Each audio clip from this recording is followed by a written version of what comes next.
بسم الله الرحمن الرحیم. بینندگان عزیز سلام بر شما. امروز یک شنبه 18 صفر المظفر سال 1445 هجری قمری برابر است با 12 سنبله سال 1402 هجری شمسی و مصادف است با 3 سپتامبر سال 2023 میلادی. توجه نمایید به مجموعه خبری این ساعت.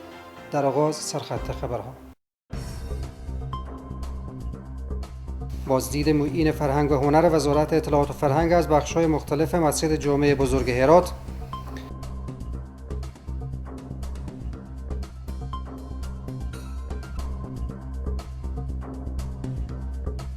بزرگداشت از نخستین سال روز شهادت مولانا مجیب الرحمن انصاری در شهر هرات.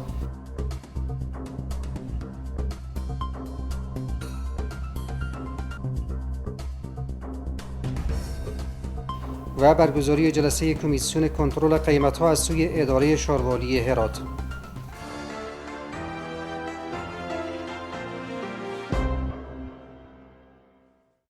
مشروع اخبار. معین فرهنگ و هنر وزارت اطلاعات و فرهنگ از بخش‌های مختلف مسجد جامع بزرگ هرات دیدن نمود. مولوی عتیق الله عزیزی معین فرهنگ و هنر وزارت اطلاعات و فرهنگ کشور در ادامه دید و بازدیدهایش از بخش‌های مختلف مسجد جامع بزرگ هرات دیدن کرد. در جریان بازدید از مسجد جامع، مولانا نعیم الحق حقانی رئیس اطلاعات و فرهنگ هرات خواستار بازسازی پارک مسجد جامع، توجه به صنعت کاشی سنتی، مرمت و بازسازی بخش‌های از مسجد جامع شده و بیان داشت که به دلیل کمبود بودجه آنان نتوانستند به بازسازی این بخش‌ها رسیدگی کنند. در همین حال معین فرهنگ و هنر وزارت اطلاعات و فرهنگ مشکلات موجوده را استعمال نمود و بیان داشت که برای برطرف کردن این مشکلات اقدام خواهد شد.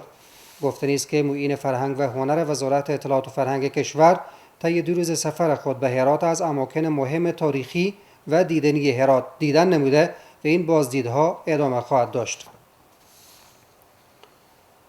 از نخستین سال روز شهادت شهید مجیب الرحمن انصاری، خطیب مسجد جامع گازرگاه طی 2 محفل جداگانه در شهر هرات بزرگداشت به عمل آمد. اشتراک کنندگان این مراسم ها که اکثرا علمای دین و متنفذین بودند، پیرامون زندگی پربار و شخصیت آن شهید صحبت می کنند. جزئیات بیشتر از شعیب جلالی.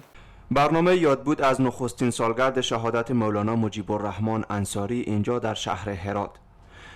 در محفلی که به همین منظور برگزار شده، صدها تن از عالمان دین، متنفذین و اقشار گوناگون جامعه اشتراک کردند.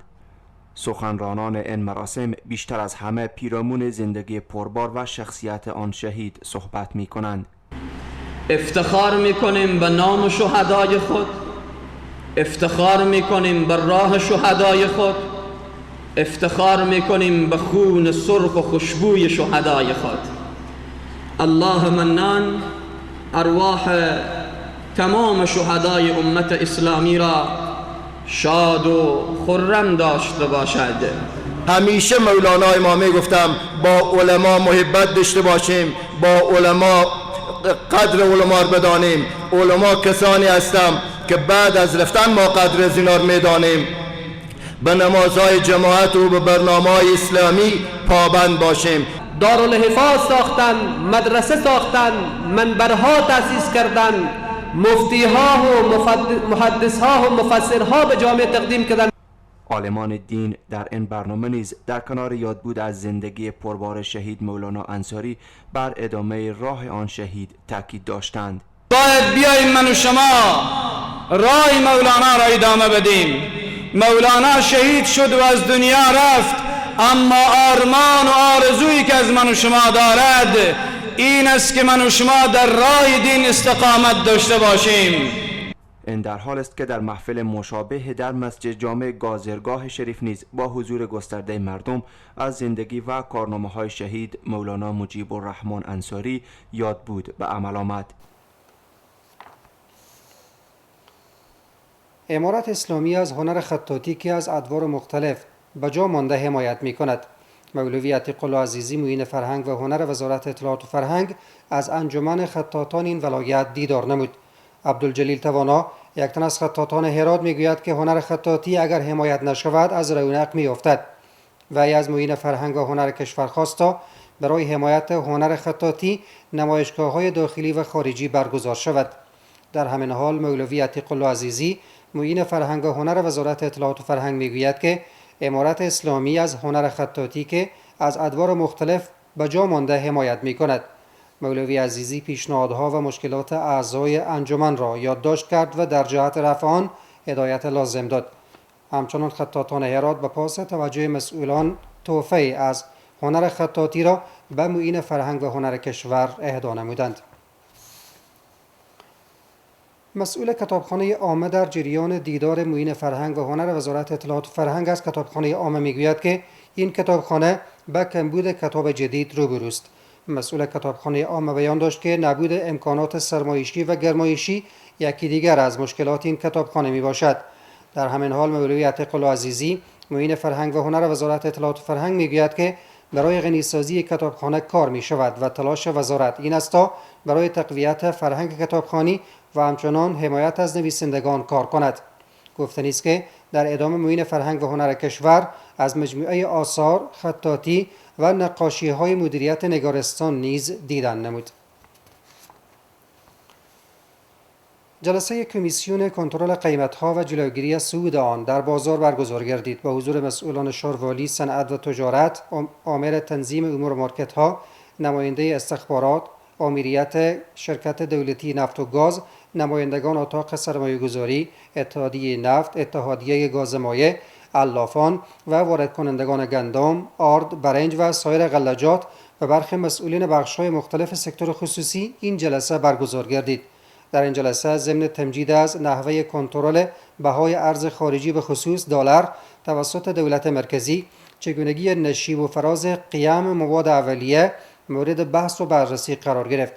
در ختم فیصله گردید تا نمایندگان ادارات زیربط در کمیسیون تمام اسناد خرید و فروش مواد اولیه ارتزاقی و مواد سوخت سکتور خصوصی را تحت نظارت گرفته و از نحوه نرخگذاری برای حمایت از مستهلکین بررسی متداوم صورت گیرد.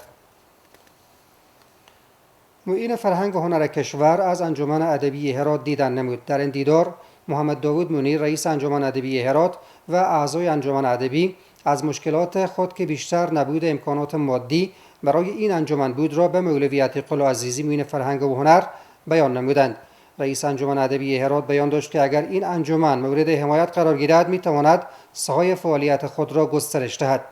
در همین حال مولانا نعیم الحق حقانی رئیس اطلاعات و فرهنگ انجمن ادبی هرات را از جمله سرمایه‌های معنوی هرات دانست و بیان داشت که اساتید در این انجمن سزاوار نوازش هستند. مولانا حقانی میگوید که تلاش می شود تا از اساتید بزرگواری که در انجمن ادبی هرات حضور دارند استفاده بیشتر شود. در ادامه معین فرهنگ و هنر کشور تاکید بر حمایت جدی از فرهنگیان نمود و بیان داشت که به مشکلاتشان رسیدگی می شود. از 47 تن پرسنل میدان هوایی خواجه عبدالله انصاری رحمت الله علیه امتحان عملی لیسانس اخذ شد. 47 تن از پرسنل میدان هوایی خواجه عبدالله انصاری که قبلا بعد از طی مراحل اسناد و سپری نمودن صنف آموزشی قواعد رانندگی امروز به صورت عملی از آنها و حضور داشت هیئت مربوطه امتحان اخذ گردید. قابل ذکر است که از این میان 31 تن موفقانه امتحان را سپری نمودند.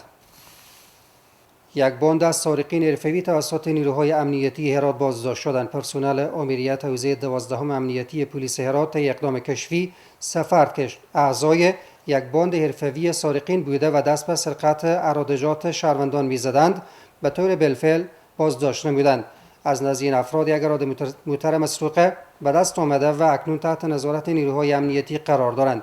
قابل یادآوری میباشد که موتر به دست آمده به رویت اسناد به مالک آن تسلیم داده شد. این که 6 تن در پیوند به فروش مواد مخدر توسط نیروهای امنیتی هرات بازداشت گردیدند. مدیریت مبارزه با مواد مخدر قماندانی امنیه هرات طی چندین عملیات کشفی 6 تن را در پیوند به فروش مواد مخدر از مربوطات این ولایت بازداشت نمودند. از نزد این افراد مقدار مواد مخدر به دست آمده و اکنون تحت نظارت قرار دارند. دوسیه‌هایشان تکمیل و به ارگان‌های عدلی و قضایی ارسال گردیده است. بینندگان عزیز، این بود مجموعه خبری این ساعت. توجه کنید به وضعیت هوای شهر و چند ولسوالی ولایت هرات.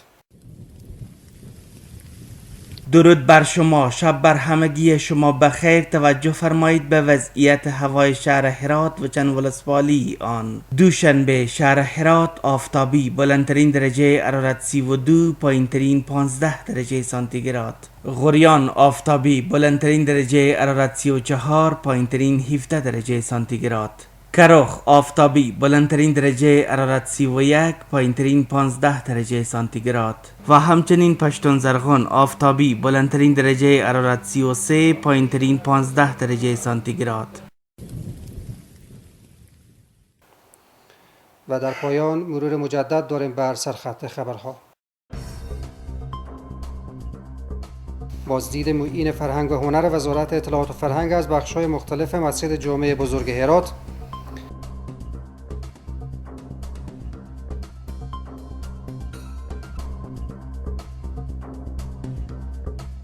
بزرگداشت از نخستین سال روز شهادت مولانا مجیب الرحمن انصاری در شهر هرات.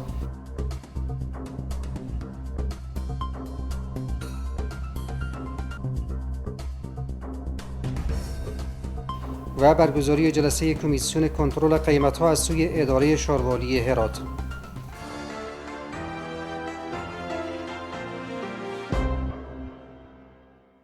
بینندگان عزیز از توجه و همراهیتان به مجموعه خبری این ساعت سپاسگزارم. وقت بر همه‌تان خوش. خدا نگهدار.